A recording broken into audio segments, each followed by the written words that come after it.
dans tout ce que nous avons à faire dans notre service de Dieu. C'est ce qui nous empêche d'évoluer, c'est ce qui, vous savez, qui nous empêche de développer vraiment tout ce qu'il y a de bon et de meilleur en nous. Très souvent, ce qui apparaît de notre personnalité, dans ce que nous faisons, dans notre vie, dans nos rapports avec la société, dans nos rapports familiaux, dans le couple, souvent, en réalité, c'est cette petite chose en plus qui se pose comme ça sur notre cœur et qui bouche un petit peu notre cœur et qui nous empêche vraiment de dévoiler réellement qui nous sommes. Et donc on se laisse avoir un petit peu par cette peau en plus. Et cette peau en plus, c'est la fierté, c'est l'orgueil, c'est la grossièreté, c'est le matérialisme, c'est l'égoïsme, c'est enfin tout ce qui est en isme et tout ce qui est négatif, hein, vous avez compris. Et donc en fait il faut enlever cette petite peau-là de notre cœur. Donc il y a une symbolique dans cette Brit Mila qui concerne toutes et tous, mais tous les jours de notre vie en fait. C'était un juif qui était un juif chassid, intègre, droit, qui aimait beaucoup les mitzvot, qui aimait beaucoup apporter aux autres, faire ce que l'on appelle le gemilut chassadim, c'est-à-dire donner aux autres. Et lui, il avait en réalité ce don-là d'être Moël, c'est-à-dire qu'il faisait la circoncision aux enfants, et il aimait beaucoup cette mitzvah-là. Ce chassid-là, il avait aussi en réalité une responsabilité très importante au palais du roi. Et bien sûr, il connaissait les secrets de tout ce qui se passait pour la gérance du pays. Le roi se comportait avec lui avec beaucoup de respect, le respectait beaucoup. Et puis, souvent, le roi suivait ses conseils. Il suivait ses conseils puisque c'était un homme sage, intègre. Bien que ce roi n'était pas spécialement juif, mais il appréciait énormément son jugement et le respectait. Très souvent, quand il avait des questions à lui demander, quand il avait des secrets à cacher, eh bien, il les partageait avec lui. Ce qui faisait que cet homme-là était en réalité au courant de tout ce que le roi avait dans son palais, de tous ses trésors, de tous ses petits secrets, comme des grands secrets. Bien sûr, vous l'imaginez bien, il y avait de l'autre côté un autre prince qui lui aussi était très très très jaloux de ce juif-là qui était tout près du roi. Et il a décidé en fait de trouver une solution pour lui faire du mal et pour faire en sorte que le roi ne l'aime plus autant. Ce fameux ministre-là, qui le détestait, a décidé d'aller chercher son aide de camp et de lui donner ce que l'on appelle du shochad, une petite enveloppe. Il lui dit, voilà, je vais te donner ça. Et tu vas aller chez ce juif-là, ce chassid, tu vas aller lui voler la clé qu'il a dans tel et tel endroit, puisque je sais qu'il la garde là-bas. Et dans cette clé-là, dans cette poche-là où il y a cette clé, tu vas pouvoir trouver cette clé. Cette clé, c'est ce qui permet, en fait, d'aller ouvrir le coffre-fort du roi. Il n'y a que lui qui l'a, à part le roi. Tu vas aller, tu vas lui voler. Ok, parfait. Dedans, dans ce casier-là, il y a toutes les lettres, tous les secrets du roi. Bien sûr, son aide de camp va le faire, et la suite, c'est simple. C'est que le ministre du roi a bien sûr volé tous les papiers, tous les documents secrets qui se trouvaient dans ce casier-là, dans ce petit coffre-fort, et un jour, quand le ministre était en présence du roi, il a à un moment rappelé et fait référence à un secret qui était noté sur un de ces documents-là, secret, justement. Le roi s'est étonné, comment est-ce que tu connais ce secret-là qui ne figure que sur mes documents, qui sont dans ce coffre-fort, tu n'y as pas accès? Et là, il lui a répondu, tu sais, votre majesté, vous savez peut-être, votre majesté, c'est le juif, votre conseiller, c'est lui, ce chassid-là, qui m'a raconté ça. Il me l'a raconté. Le roi était bien sûr très très très en colère sur ce juif-là, très en colère qu'il puisse dévoiler les secrets qui sont notés dans ces documents. Bien sûr, le roi a fait appeler le juif, chassid, et lui dit voilà, il avait décidé en réalité de le tuer, quoi. Le roi a fait appel au chassid, et il dit voilà, j'ai quelque chose à te demander. Je vais te donner une lettre que tu dois donner, apporter à un ministre qui se trouve de l'autre côté du pays. Tu vas devoir voyager de longues journées, mais il n'y a que à toi que je peux donner cette lettre-là. Parce que toi, j'ai confiance en toi. Bon. En réalité, le roi avait prévu de lui tendre un piège et de le tuer, en réalité, sur cette route-là, sans faire de bruit. Cet homme-là lui a dit comme ça.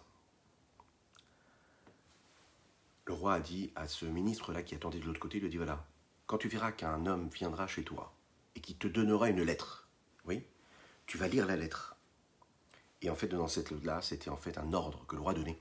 Et il lui dit, voilà, si une personne te donne cette lettre-là, qui est signée de la main du roi, il faut absolument que tu tues la personne qui t'apporte cette lettre.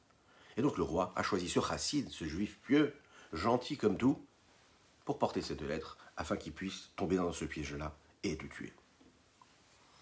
Le roi signe, il donne cette lettre-là au chassid, et il dit, voilà, c'est un document secret que tu dois donner à cette personne-là, et il n'y a que en toi que j'ai confiance. Bien sûr, le chassid se dépêche de monter sur sa charrette. Lui, il prend le chemin, il prend la route.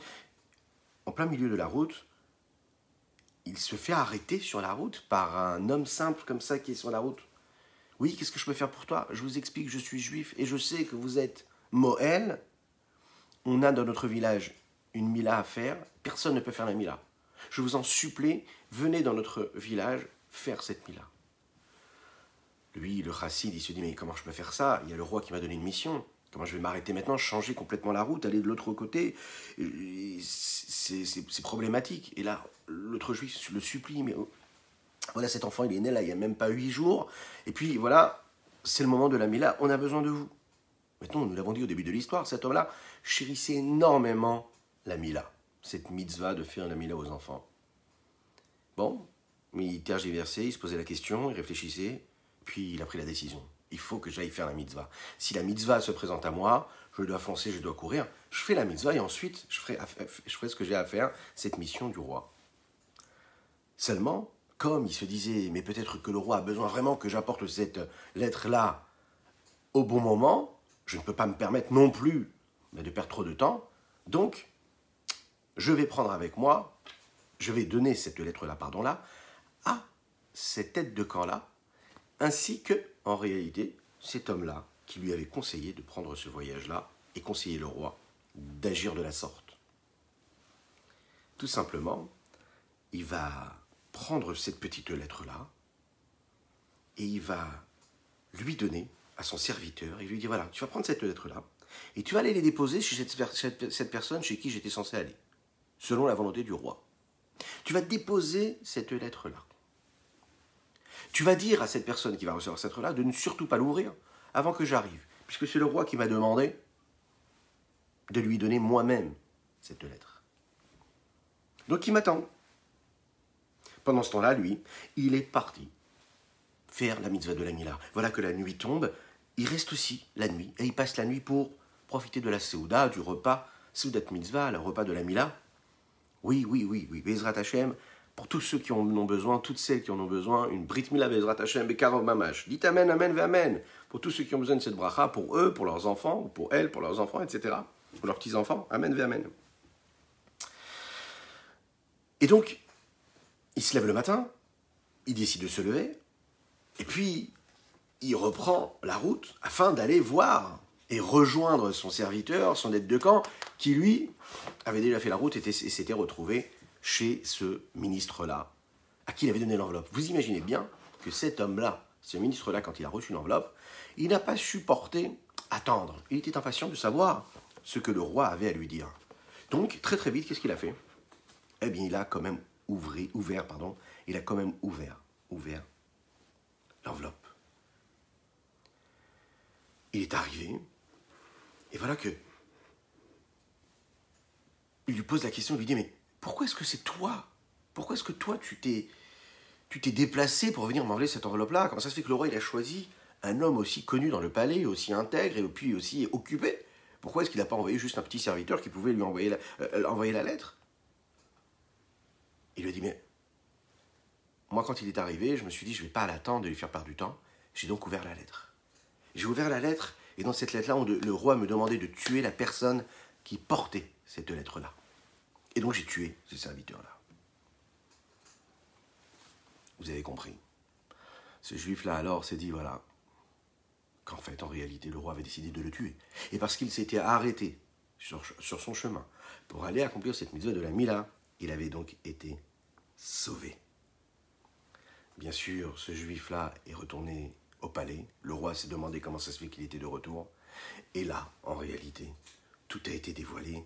Il a expliqué ce qui s'était passé et on a tout de suite compris qu'en fait, il y avait donc un autre ministre qui était jaloux et qui avait envie et qui lui avait mis dans cette situation-là et qui l'avait mis face à ce guet-apens et ce piège-là, le roi. Et donc le roi l'a rappelé chez lui, rappelé dans son palais, et puis réintroduit dans sa confiance. Voilà en fait ce que cette histoire peut nous montrer, que la confiance que l'on a en Dieu, que la capacité qu'on a de parfois se stopper un petit peu le cours des choses, se dire voilà, peu importe ce qu'on est en train de faire dans notre existence, on se stoppe, on s'arrête et on se consacre à ce que Hachem nous demande. Ça veut dire que quand une mitzvah se présente à nous, on arrête tout. On n'a pas peur de mettre entre parenthèses notre vie, entre guillemets, active, peu importe ce qu'on est en train de faire, pour faire cette mitzvah, parce que c'est un petit peu une mitzvah, vous savez, c'est comme cette petite enveloppe avec le décret du roi, quoi. Les mitzvot, on en reçoit, en fait, un juif, toute la journée des mitzvot avec des décrets du roi. Et ces décrets, c'est des décrets d'Hachem, qui sont là pour, justement, nous donner des directives. Et puis, si on accepte ces directives-là, eh bien, on rentre dans l'enceinte du roi, on rentre dans son palais, et on est considéré comme ses sujets, et respecté comme tel. Oui. Ce qui nous permet de rentrer dans le Tanya du jour aujourd'hui. Comprendre un petit peu plus ce qu'il en est de ces mitzvot-là. C'est un petit peu ces décrets qui sont parfois positifs, parfois négatifs. À savoir, parfois on nous demande d'accomplir telle ou telle mitzvah, comme aller faire la Mila. Et parfois on nous demande de ne pas accomplir tel ou tel acte, puisque c'est un commandement négatif. Le Admor Azaken Rabbi Shneur Zalman d'Eliadi, ici, va nous expliquer en réalité comment, grâce aux mitzvot concrètes, on arrive en fait à créer ce travail de raffinement, ce processus-là de raffinement. On raffine, on extrait les étincelles qui se trouvent dans le Tohu, le monde qui précède le monde dans lequel nous nous trouvons, c'est-à-dire le monde de Tikkun, le monde de la réparation. Et dans ces étincelles-là qu'il y a qui proviennent du monde de Tohu, on arrive à faire descendre justement une présence divine phénoménale, puisque c'est une présence divine qui a précédé la création de notre monde, et donc c'est une présence divine qui est dévoilée et illimitée. D'accord ? Comment ? En étudiant les lois qui concernent telle ou telle mitzvah, ou en accomplissant telle ou telle mitzvah. L'Echaim.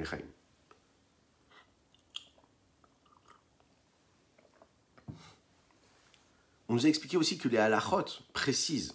Juste d'étudier la halachot, ça nous permet globalement déjà de comprendre et de saisir la présence divine qu'il y a dans chaque mitzvah, dans chaque décret du roi. C'est ce qui nous donne la force aussi de comprendre la valeur que cela a et puis la nécessité d'accomplir peu importe ce que Dieu nous demande. Là, le Rabbi Shneur Zalman, dans ce chapitre, il va nous expliquer que bien que le sujet même, le principe même du travail des birurim, c'est-à-dire de raffinement, ne concerne pas globalement a priori toutes sortes d'halachot qui ne sont pas des mitzvot qui ne sont pas courantes a priori. Il nous expliquait comment on arrive et qu'on est capable de ramener ce que l'on appelle la révélation et le dévoilement de la chorma ilaha, la sagesse supérieure de Dieu. Ce travail de raffinement peut se faire précisément en étudiant les lois qui concernent. Bien que normalement l'accomplissement de la mitzvah ou bien le fait de ne pas accomplir un commandement négatif ne soit pas une conséquence de cette étude. Prenez par exemple une personne qui n'a pas étudié toutes les lois qui concernent une mitzvah, mais qui accomplit quand même la mitzvah. Donc il est en train de produire quelque chose, de faire quelque chose. Pourtant, celui qui va étudier les lois qui concernent la mitzvah va produire et va créer, va engendrer un processus qui est différent. Shavuatov les Koulam, bonjour à toutes et à tous, c'est un plaisir de vous avoir. Nous avons démarré le Tanya. Je compte sur vos likes, je compte sur vos partages. N'hésitez pas à partager c'est important. On commence bien la semaine avec des partages. Et donc, pour comprendre en réalité ce que font et ce que produisent les petits détails qu'il y a dans les lois. D'ailleurs, parfois, on est capable d'accepter de faire telle ou telle mitzvah. On comprend, bon, il faut faire telle ou telle mitzvah, respecter le Shabbat, ne pas manger ce qui est interdit à la consommation. faire telle ou telle mitzvah, mettre les téfilines, etc. Mais on ne va pas s'atteler et on ne va pas s'efforcer de comprendre chaque petit détail de chaque halakha. Est-ce que c'est vraiment nécessaire?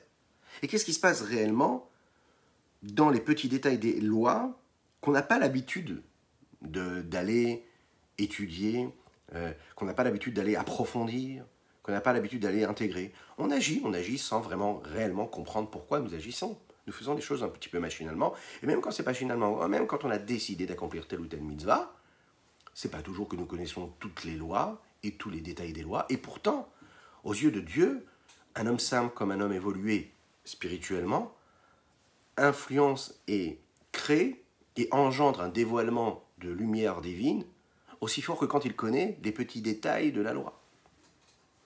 Si ce n'est que les petits détails nous permettent de comprendre un petit peu plus, même beaucoup plus. Chazak au baruch, chazak pour les partages. Excellent, chazak. Donc maintenant, essayons de comprendre ces petits détails des lois, qu'est-ce qu'ils créent? Qu'est-ce qu'ils engendrent? Ou les havin, praté à la chod et l'ashkiché. Klal, ve'efshar shelo hayu morlam be'imtziut. Mikol sheken shelo yiyu le'atid lavo.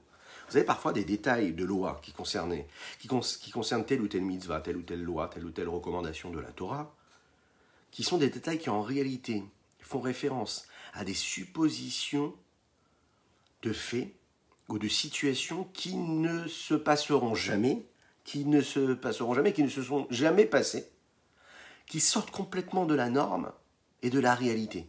Mais sur des suppositions de suppositions, on arrive à discuter à longueur de page des décisionnaires à travers les générations. Vous avez des livres entiers qui vont relater, parler et approfondir un sujet qui jamais n'aura lieu. Des situations qui n'auront jamais lieu. Et pourtant, à chaque fois qu'on va étudier un petit détail de cette mitzvah-là, ou de ce commandement, ou de cette recommandation de la Torah, on est en train à ce moment-là de dévoiler Dieu. Comment cela est-il possible? Des petits détails de loi qui concernent par exemple un korban qu'on doit consommer de cette façon, un korban sur lequel, un sacrifice qu'on devait emmener à l'époque du temple, et sur lequel on n'a pas eu la bonne intention, la bonne pensée, on a pensé à autre chose au moment où on l'emmenait, ou bien un korban qui a dépassé l'heure, qui ne veut pas être consommé plus tard que l'heure à laquelle on devait le consommer, et quelles en sont les conditions, est-ce qu'on aura le droit de consommer, pas le droit de consommer. C'est des cas qui sont assez compliqués, et puis surtout, qui arrivent très rarement, quoi. Et surtout, pour des personnes qui n'ont pas eu, pour le moment, la chance de voir le Beth Amikdash et d'apporter des korbanot au Beth Amikdash, des sacrifices au Beth Amikdash, qui paraît en fait insignifiant. Et pourtant, on est en train de produire quelque chose. C'est connu. Que toute interdiction qu'il y a dans le monde a une racine, a une source de vie dans les écorces. Qu'est-ce que c'est les écorces? Ça veut dire toutes ces coques, voilà, qui sont là et qui englobent des énergies positives ou négatives, là précisément des coques qui sont ce qu'on appelle ou la klipat noga ou la klipa, les shalosh klipatat meot, ou bien ce qu'on appelle l'écorce, c'est-à-dire cette force-là qui permet de générer de l'énergie, de donner de l'énergie à tous ces éléments neutres qui sont ni de la sainteté ni de l'impureté, qui sont utilisés comme on le désire nous, c'est noga, bien ou mal, à nous de voir, et il y a ce qu'on appelle les écorces du mal total, l'impureté totale, c'est-à-dire les forces d'énergie qui englobent, enfin ces écorces-là qui englobent toutes ces forces d'énergie.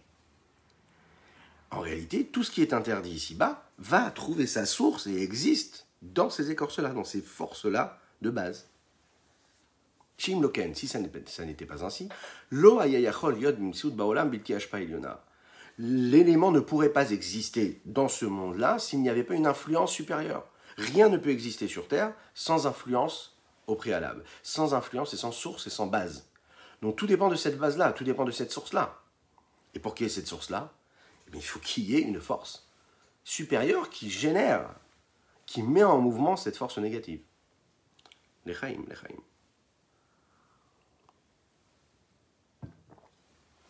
Va afilou amesalsel besaro kaigavna, même la personne qui coiffe ses cheveux par exemple. Mekabel chayuto beregazo mechalot aklipot. À ce moment-là, il est en train de quoi? D'utiliser une vitalité à ce moment précis qui provient de ces écorces-là. Kemoshekato bazoar, le Zohar nous le dit. Il faut faire attention quand on touche aux cheveux, et surtout pour un homme, parce qu'en réalité, ça provient de ce qu'on appelle les écorces. C'est pas si positif que ça. Pourquoi? Parce que c'est la superficialité et les forces de l'impureté qui sont touchées à ce moment-là. Vilkar, c'est la raison pour laquelle Gam Prate Aïsourim Shelo Baoulide Maase Meolam. Baolam Maase Ageshmi. Tous les petits détails des interdits qui ne sont jamais arrivés dans ce monde-là matériel, concret, dans ce monde matériel, mais Mikol Makom, Shorche Chayutam, Bimtiot, Bimpoal Marash, Bechalot Aklipot, dans ces espaces-là qui régissent et qui permettent toutes ces énergies-là, c'est-à-dire la force que l'on aura à ce moment-là de faire telle ou telle chose ou tel détail d'une halakha, même si c'est que potentiellement, que ça n'est pas concrétisé, cette force-là qui permet la possibilité de, elle existe. Et donc, puisqu'elle existe, cette racine, cette vitalité-là, elle est dans ce qu'on appelle cet espace dans lequel se trouve une enceinte énorme, grande, qui en fait est un grand entrepôt, voilà, on va le dire comme ça, dans lequel il y aurait toutes ces forces-là qui attendent, qui sont là et qui génèrent des petites énergies là où il faut, négativement ou maintenant. Parfois, on va ne jamais s'en servir, mais ces énergies existent initialement. Elles sont là, elles sont posées tranquillement. Vegam, apratim shuchal yot shelo ayu velo yelolam bemsiut. Et même ces petits détails qu'il est fort probable qu'ils ne se passeront jamais, qu'ils n'existeront jamais, qu'ils ne viendront jamais concrètement dans notre vie à nous. Kegon, ta'ou touchgagod, par exemple, le fait de se tromper, ou le fait de ne pas se tromper, le fait de faire exprès, le fait de ne pas faire exprès. C'est-à-dire, toutes ces situations qui sont un petit peu comme ça, où on n'est pas vraiment en train de réaliser ce qu'on a envie de réaliser, c'est-à-dire, on n'est pas en train de faire quelque chose de négatif. Par exemple, chez Taha avec Araletish I Asiri, roulé, dans les lois qui concernent le Maaser, par exemple, oui, on doit donner le 10e, mais pas le 9e. Et voilà que le 9e passe, et voilà qu'on donne le 9e à la place du 10e. Ok ? Bon, ben comment on fait ? On l'a fait exprès, on l'a pas fait exprès. Au moment où on se trompe, il y a quand même quelque chose de négatif, on n'a pas fait ce qu'il fallait. Qu'est-ce qui se passe ? C'est une énergie. C'est une énergie. Elle va chercher où son énergie ? C'est pas de la sainteté, parce que je me suis trompé. J'ai donné le 9e à la place de donner le 10e. Donc je n'ai pas donné ce qu'il fallait. Ouais. Alors à ce moment-là, j'ai créé une vitalité, j'ai eu besoin d'une vitalité pour faire cet acte-là. Qu'est-ce que j'ai engendré ? Du positif ou du négatif ? Alors dans le négatif ici, il y aura des degrés. Si je ne l'ai pas fait exprès, il y aura un degré. Mais concrètement, cette vitalité, elle ne va pas venir de la Gdusha, de la sainteté, elle va venir d'une force qui est posée, qui s'appelle la Klippa. Cette écorce-là qui génère et qui nourrit d'énergie chaque élément, chaque moment, chaque existence et chaque action concrète. Ou Kiagaïvna, ou d'autres exemples comme celui-ci. Des lois Shayar Bemezid. On ne peut pas dire qu'en fait, cette situation-là a été faite exprès et engendrée avec intention. Il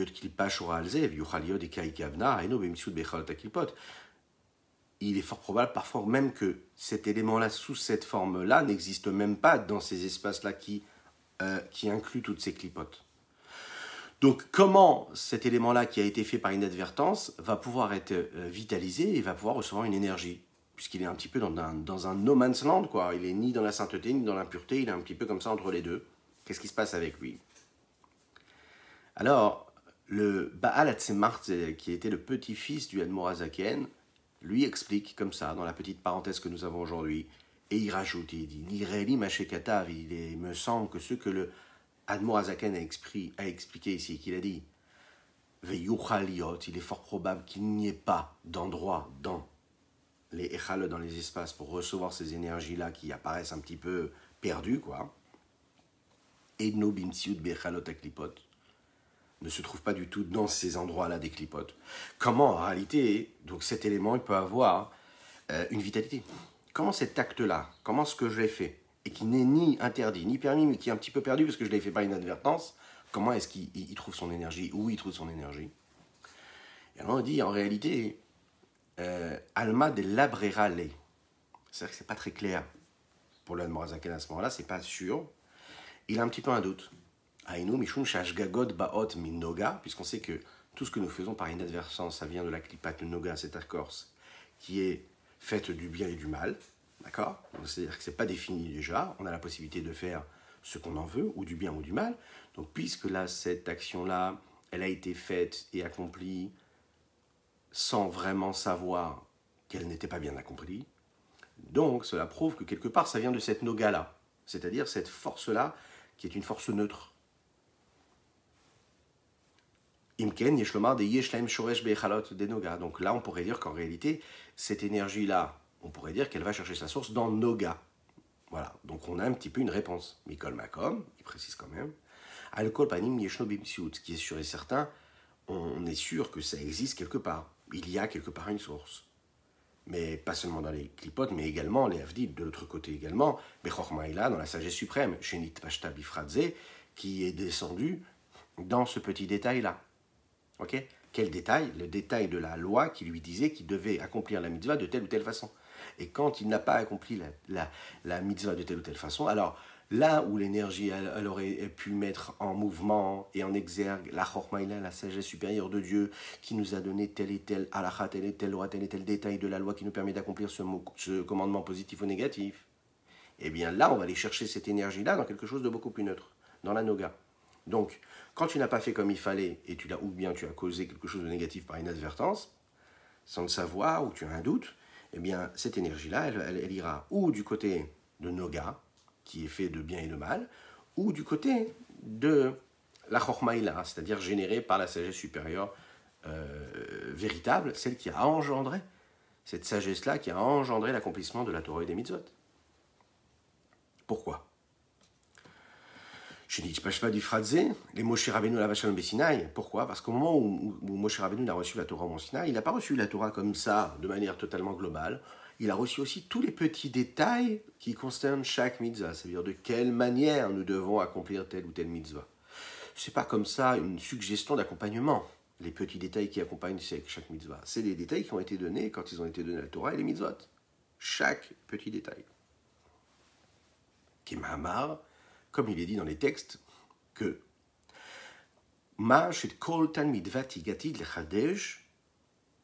tout ce qu'un élève, ou même un élève beaucoup plus pieux, qui va être amené à dévoiler, à découvrir, quand il étudie la Torah, c'est-à-dire qu'à chaque fois qu'il va trouver une nouvelle façon de voir, qu'il va ouvrir une nouvelle fenêtre de compréhension sur un sujet ou sur une loi qui nous aura été dans la Torah il y a des millénaires, eh bien à ce moment-là, il faut savoir que cette petite pensée qu'il a eue, cette petite découverte, ce petit livre qu'il va écrire sur tel ou tel sujet, aujourd'hui en 2020, a été déjà donné par Moshe Rabbeinu sur le Mont Sinaï.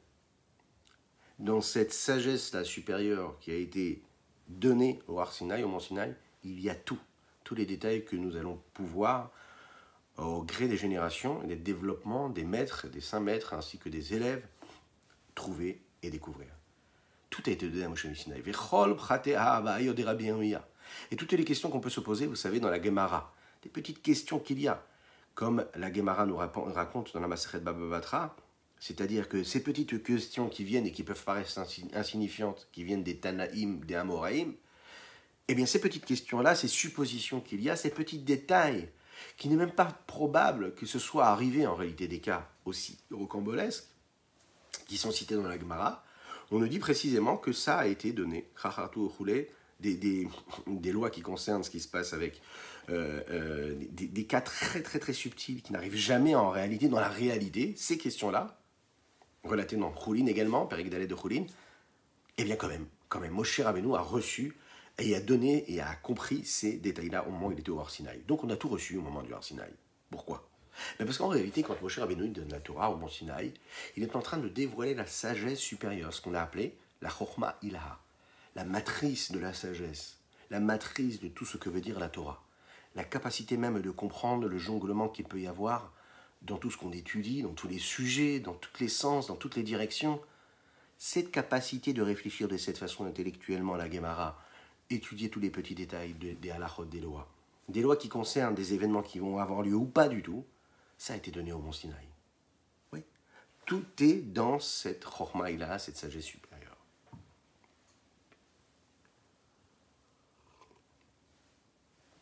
Lechaim, j'espère que vous allez bien. Je compte pour vos partages. Voilà, ça c'est parfait.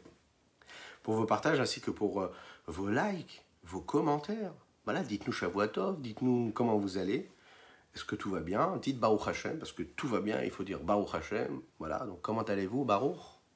Baruch Hashem, voilà, il faut le dire. Dites-le, puisque vous êtes en train d'influencer votre journée là, quand vous dites Baruch Hashem. Vous appelez Dieu à vous. Baruch Hashem, qu'Hashem il soit attiré en vous. Donc dites-le Baruch Hashem. Lechaim.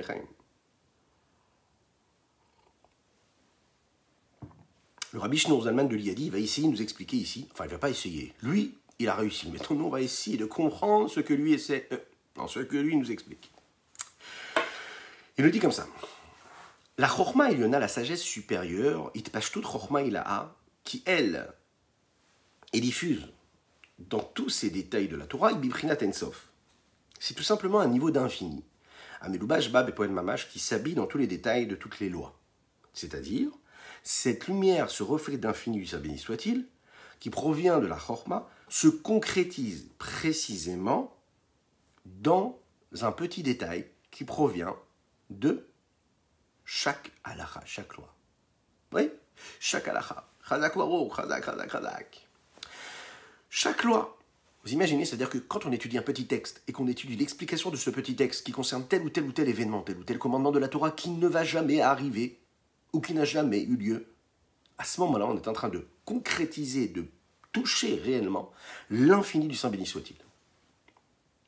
Véritablement, Bepoel Mamash, le Rabbi Shneur Zalman nous le dit, Bepoel Mamash, ça veut dire véritablement, concrètement.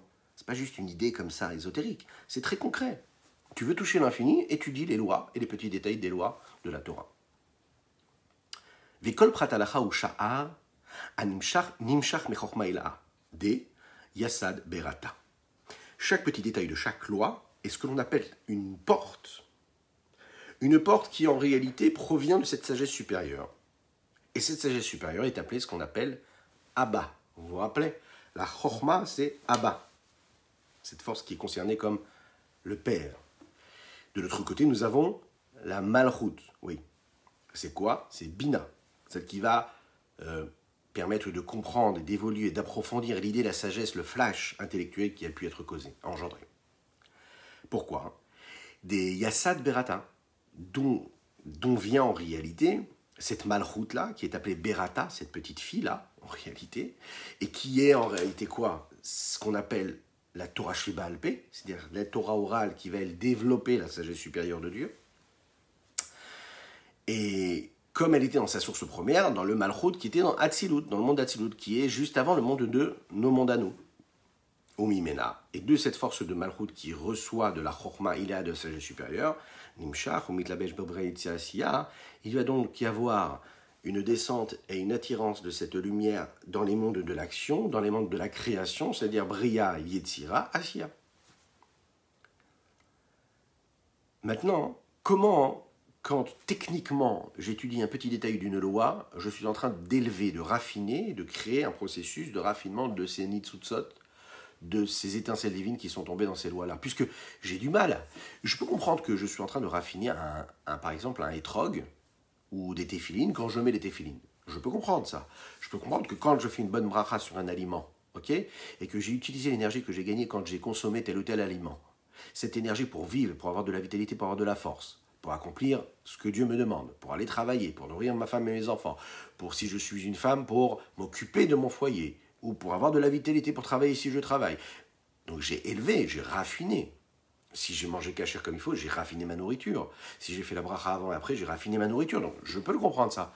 Maintenant, comment comprendre cela quand il s'agit de l'aura ou de petits détails qui n'auront jamais lieu, qui vont rester juste une idée intellectuelle cérébrale, une supposition cérébrale avec laquelle je n'aurai jamais de contact concret. Comment je vais élever ces nitsutsot, ces étincelles? Et là, le Rabbi Shneur Zalman de l'Iyadi va nous dire comment est-ce que l'on procède. Venoda qui nikat à klipot machwarim des ser sphirot des gdusha. Il faut savoir que les klipotes, les forces du mal, vont chercher leurs énergies des 10 séphirotes de la gdusha, de la sainteté. Mais comment de la sainteté? De la partie arrière des forces de la sainteté. Comme dans tout élément, dans toute chose, il y a la partie de face et la partie arrière.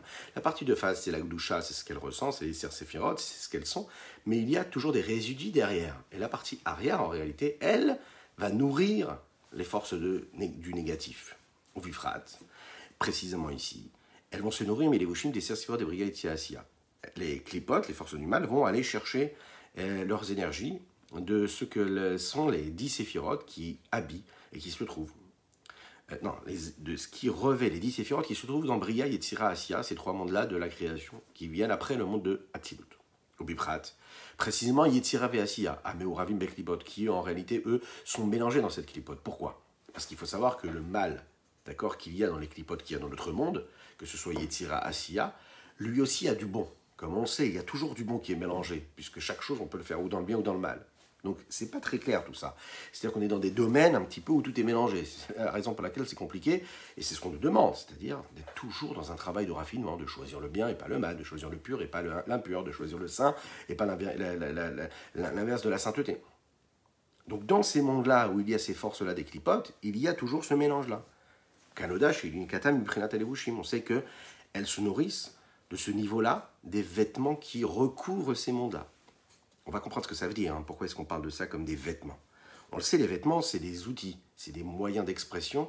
C'est ce qui permet de revêtir quelque chose, une personne, mais ce qui lui permet aussi de se révéler. C'est-à-dire de se révéler à travers ce lévouche, de travers cet habit-là. Maintenant, quand nous, on va étudier la Torah, quand on va parler de Torah, quand on va parler de ces lois, de ces petits détails-là, quand on va penser à ces petits détails-là, alors à ce moment-là, quand on est préoccupé par les lois, par la parole et la pensée qui concernent ces lois-là, eh bien on va quelque part les séparer de la Gdusha, les retirer de la Gdusha, de la sainteté, puisqu'ils étaient mélangés avec la sainteté. On va retirer, puisque quand il s'agit de quelque chose de négatif, eh bien on retire en parlant et en développant. Et donc on raffine, on éclaircit en réalité. Quand vous allez réfléchir et vous parler pendant des longues minutes d'une question halachique qui concerne est-ce que c'est permis ou interdit, dès l'instant où on est en train de parler et de détecter là où c'est interdit par exemple, le fait de dire que c'est interdit, ça raffine l'élément, même si ça reste quelque chose qui n'est pas encore concrétisé, mais c'est la loi qui concerne un événement qui pourrait avoir lieu. À ce moment-là, au moment où on en parle, au moment où on détaille, au moment où on a trouvé la pensée, le schéma intellectuel qui nous amène à dire que tel et tel élément c'est interdit ou permis, dès l'instant où on dit qu'il est interdit par exemple, eh bien on est en train de le retirer de la sainteté, on est en train de libérer la sainteté. Parce qu'on isole le négatif. Et quand on va dire qu'il est kadosh, à ce moment-là on fait ressortir sa sainteté. Et au moment où on fait ressortir sa sainteté, on est en train d'accomplir ce qu'on appelle cet avodat à birurim, ce travail-là de raffinement, de tri entre le bien et le mal. Et c'est notre job sur Terre, en agissant dans une mitzvah concrète, mais aussi en étudiant des petits détails qu'il y a dans tous les livres que vous voyez dans la Torah, et qui sont là en fait pour détailler ces petits détails, mais qui nous permettent de faire ce travail de tri. On les sépare de la Gdusha, de la sainteté. Comme c'est expliqué dans les textes profonds de la Kabbalah, ainsi que dans le Zohar précisément. Oui. Comment est-ce que chaque élément a cette capacité-là? Rentrons un petit peu plus dans les détails, c'est parti. Comment? Les afrachas, séparer la force des clipotes, des écorces, de la Gdusha. Comment? En étudiant la Torah. Veinu. Comment se fait ce processus-là? Kanodam Machamrou, les Chachamim nous disent que Al-Shelo Bechu Batora Trila.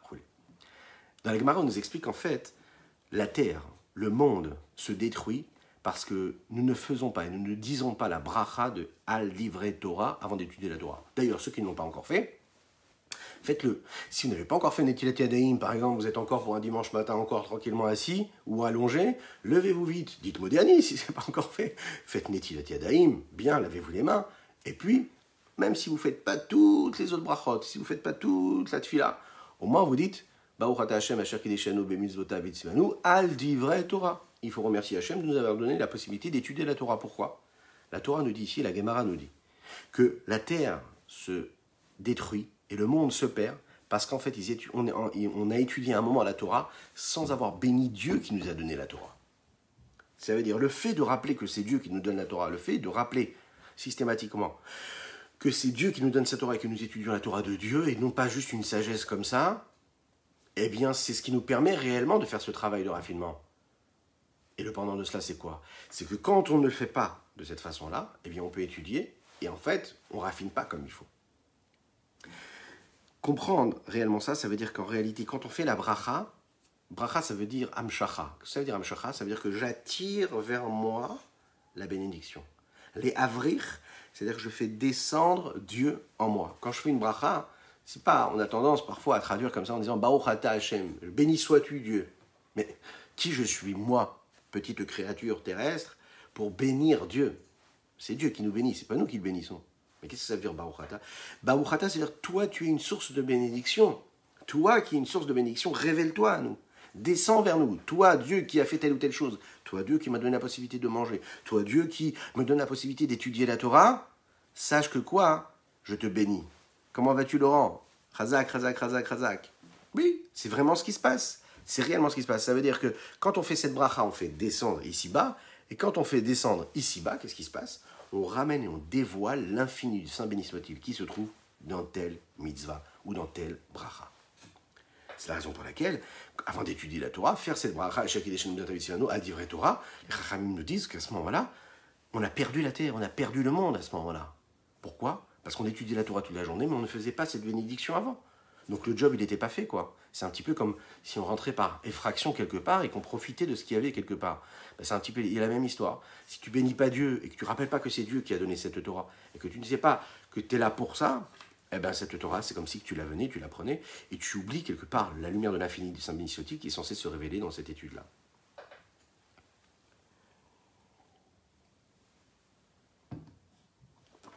Le Rabbi Shimon Zalman va nous expliquer quel est ce processus-là. Comment, quand j'étudie la Torah, eh bien, le fait d'expliquer, le fait de séparer le mal du bien, quand j'étudie, eh bien, automatiquement, le bien va se révéler, et par cette force-là, la force de l'infini qu'il y a dans cette Torah-là, va se produire, justement, quand j'étudie la Torah, quand j'étudie précisément chaque détail de l'étude de la Torah. Comment? Parce qu'en réalité, l'étude de la Torah, pour ce qu'elle est, révèle la lumière de l'infini, c'est ce qu'il dit ici dans les mots,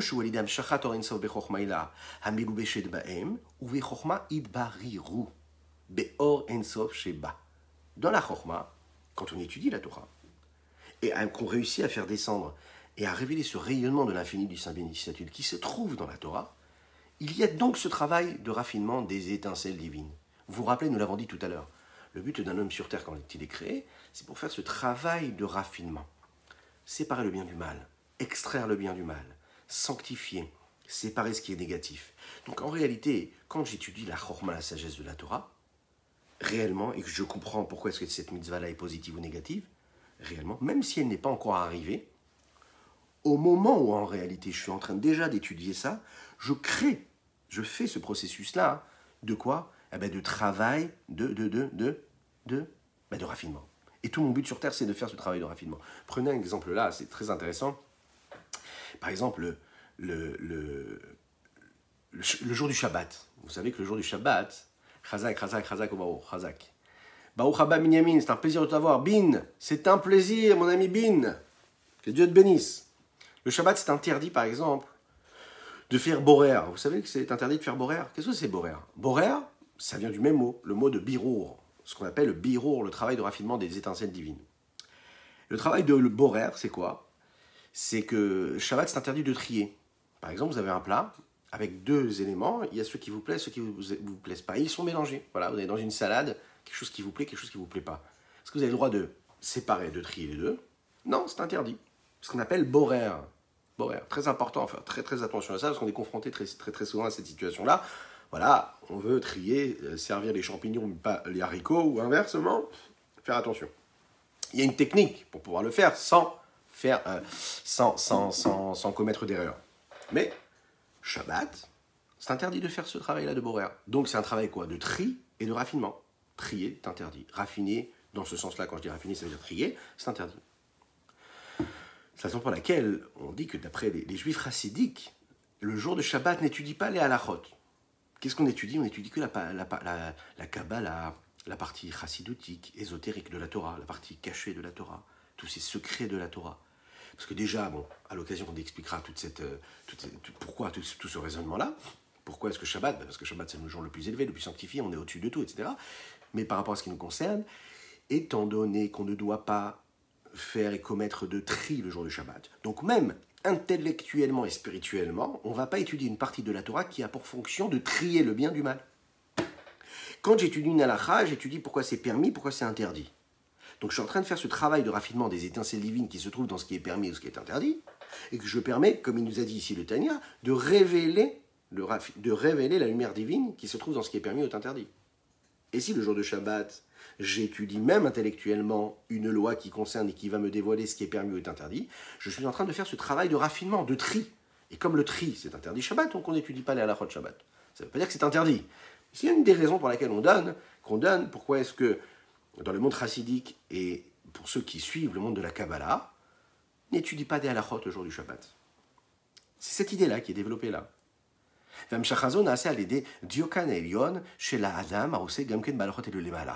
Écoutez, ça c'est magnifique.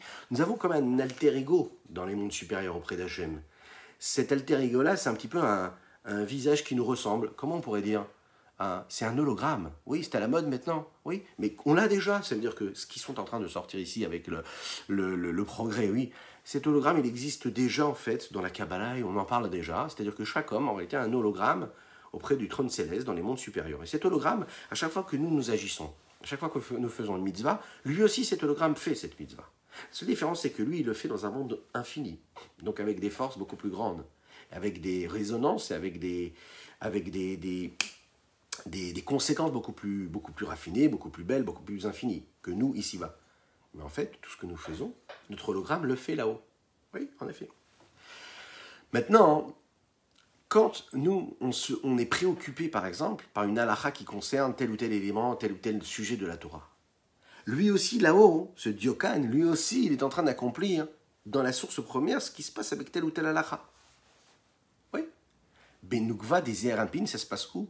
Ça se passe dans sa racine même, dans la partie Nukva du monde de Zeranpin, du Bria et Tsiasia, des trois mondes qui sont les mondes des créations et des créatures. Ou Baziyuvan Riyuv, par ça on va pouvoir comprendre quelle est l'obligation, oui, que chacun a d'étudier la Torah. Et pas seulement d'étudier la Torah, d'au moins étudier toutes les questions halachiques et toutes les mitzvot, les 613, écoutez bien ça. L'obligation d'étudier pendant toute notre vie, les 613 mitzvot, ça veut dire comprendre réellement telle ou telle mitzvah, pourquoi est-ce qu'elle a été donnée.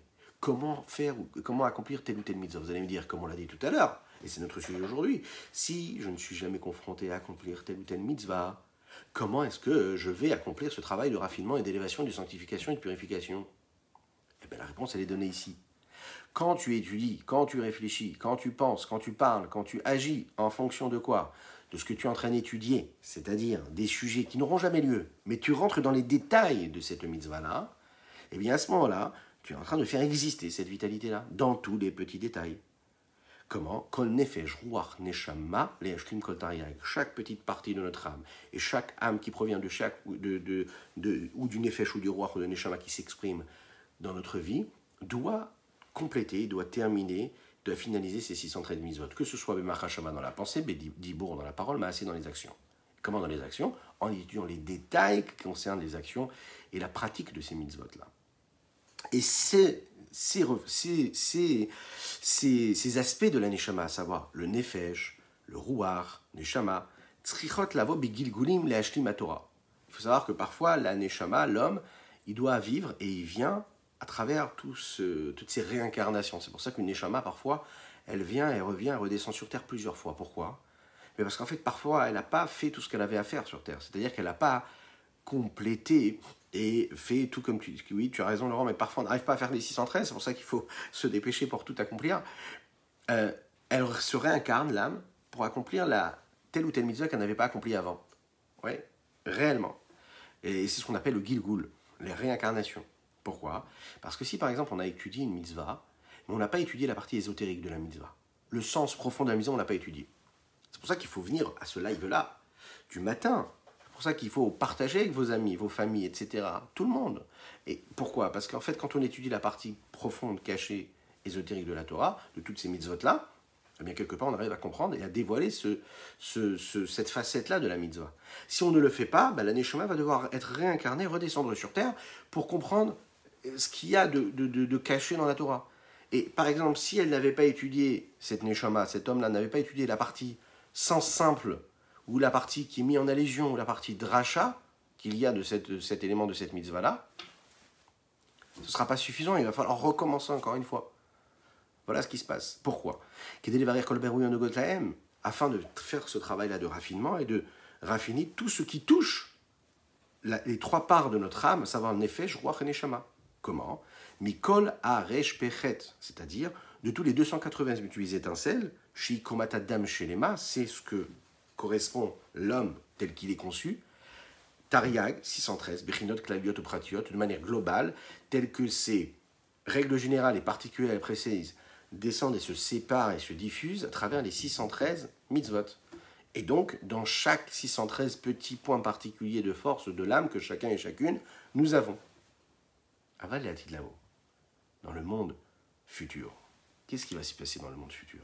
Mais dans le monde futur, quand le travail de raffinement de tous ces étincelles-là sera parfait, sera concret,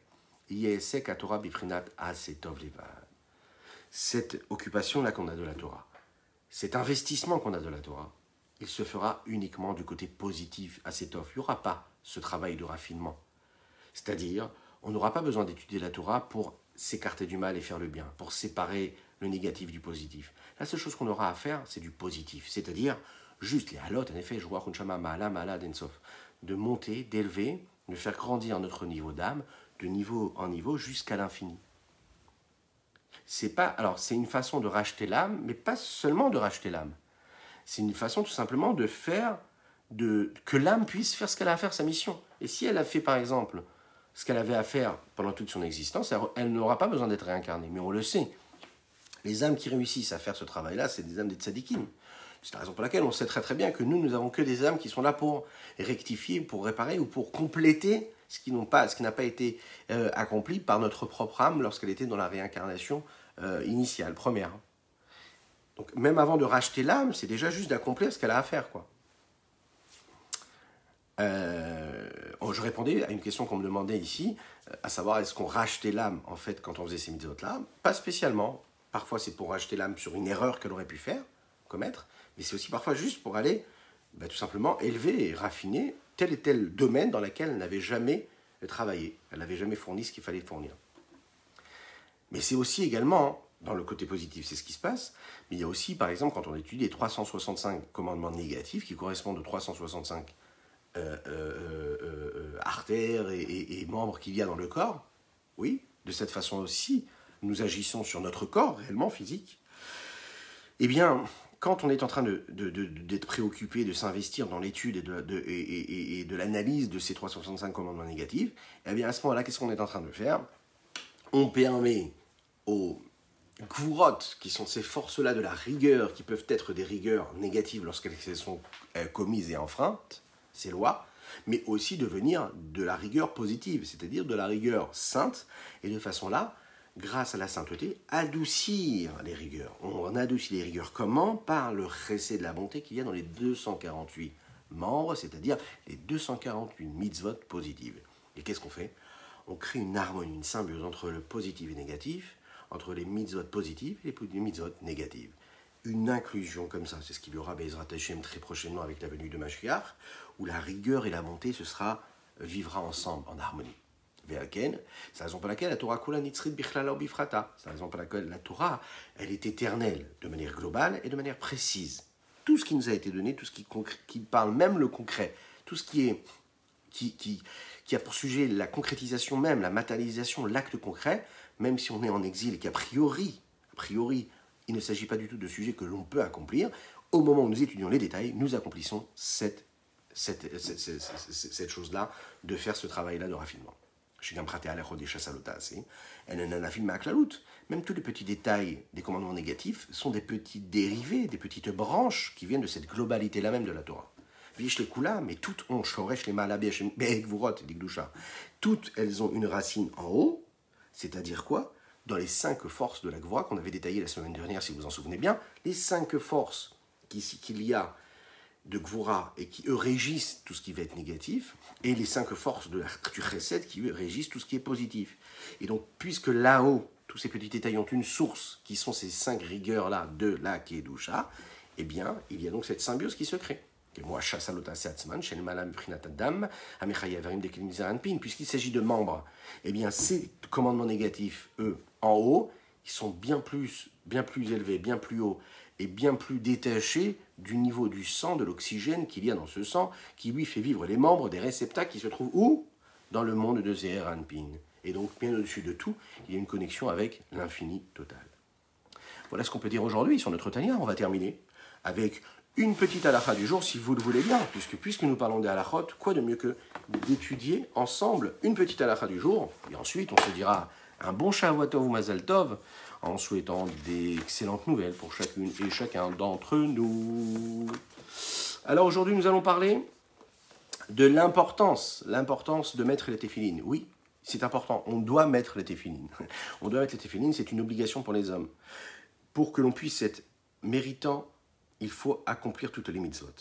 Et on nous demande qu'un homme, il mette les téphilines tous les jours. Et que quand un homme, il met les téphilines tous les jours depuis l'âge de 13 ans, eh bien, il apporte, il se rajoute quoi sur lui et sur ses proches, Arichut Yamim, une longévité réelle. C'est une promesse.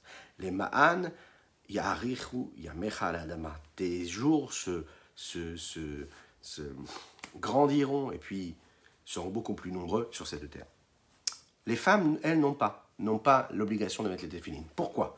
Eh bien parce que vous le savez, les femmes n'ont pas l'obligation d'accomplir les mitzvot qui dépendent du temps. Et puisque la mitzvot de téphilines est assujettie à ce changement et à ce temps fixe, puisqu'on sait que l'obligation de mettre les téphilines, c'est à des horaires particuliers, même si on peut mettre sans problème les téphilines jusqu'à l'ashkia, jusqu'au coucher du soleil, mais c'est régi par des règles bien précises. Par exemple, le matin en ce moment, c'est un peu compliqué, on ne peut pas mettre les téphilines très très tôt. Hein. Le matin en ce moment, c'est vers 7h10, quelque chose comme ça, 7h15 même, il faut bien regarder. Vous imaginez, c'est-à-dire que si on se lève tôt, on ne peut pas mettre les téphilines. Donc c'est régi par les limites du temps. Et donc les femmes n'ont pas l'obligation de le faire, parce que les femmes, elles sont très très très occupées. Elles font en sorte que notre foyer puisse être géré comme il faut. Et on les en remercie, elles ont un grand mérite. Voilà, donc on n'a pas le droit, on n'a pas besoin de les mettre. Et également le temps, pourquoi est-ce que c'est régi par le temps? Parce que les téphilines, nous ne les mettons pas Shabbat ni Yom Tov. Oui. Donc ça dépend du temps. Et puisque ça dépend du temps, eh bien les femmes n'ont pas besoin d'accomplir ces mitzvot. On a un minag, on a l'habitude par exemple de prendre un enfant qui doit mettre les téphilines à 13 ans, 2 mois avant de déjà commencer à lui mettre les téphilines. Oui, on lui met les téphilines de façon à ce qu'il puisse s'habituer à les mettre. Pour qu'il puisse s'habituer. Alors les premières semaines sans la bracha, et au bout de quelques semaines, il fait la bracha aussi en les mettant, de façon à ce que quand il a l'âge de 13 ans, il n'est pas apeuré, il n'a pas peur de mettre les téphilines, il est habitué à les mettre, il se sent bien avec, et puis il n'est pas gêné de ne pas savoir comment faire le nœud, etc. Donc si vous êtes des parents, sachez que si vous voulez que vos enfants mettent les téphilines, et qu'ils ne les laissent pas chas v'shalom dans le tiroir, habituez-les, déjà vous les mettez aussi devant eux, ça les aide, ils voient l'exemple, mais aussi habituez-les, montrez-leur que oui, c'est compliqué au début, et on s'habitue une fois, 2 fois, etc. Leur enlever, des fois, c'est une petite gêne qui fait qu'ils ne mettent pas les téphilines. Donc, qu'ils soient plus gênés, qu'ils soient tranquilles et sereins, que Dieu vous bénisse et qu'il vous protège. Je vous souhaite une excellente journée, je vous souhaite une infiniment belle semaine, que Dieu vous bénisse et qu'il vous protège, qu'il inonde votre existence de bonheur, de réussite matérielle et spirituelle à l'infini. Alors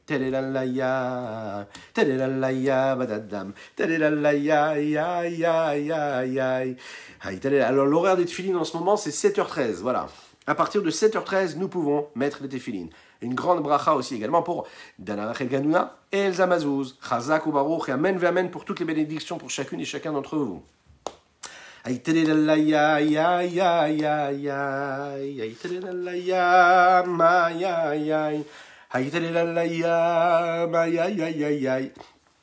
Alors on me demande où est-ce que l'histoire. L'histoire, vous êtes arrivé un petit peu après. L'histoire, vous allez la retrouver en regardant le replay. Oui, parce que vous allez partager ce live. Donc vous allez le partager, et puis il y en a qui vont regarder le replay, et puis même vous pouvez regarder le replay.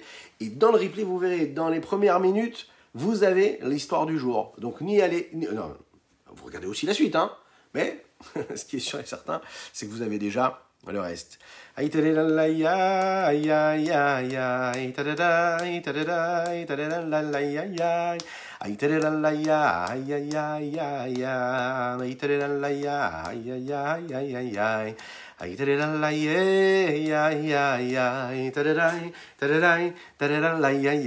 Shavuot Tov, à bientôt, à bientôt, à bientôt.